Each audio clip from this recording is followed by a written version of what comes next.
Today, we have signed the agreement between Assam and Meghalaya in the presence of the Honorable Home Minister.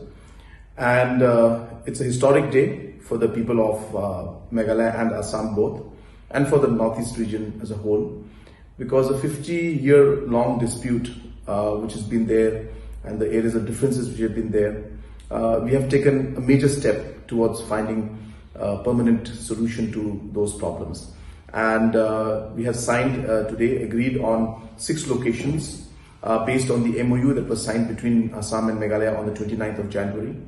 And we will continue to work to finding solutions to the next 6 locations in the areas of differences that are there. At this point in time, I would like to thank our Honorable Home Minister for his guidance and for his leadership. It was on his direction that both the state governments came together and took this matter up in a very serious manner.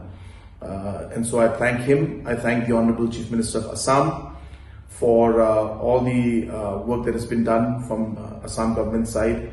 I also would like to thank all the regional committee members who have played a very important role in making this entire thing possible, and all the officials who have worked very hard to come to this conclusion. And this would not have been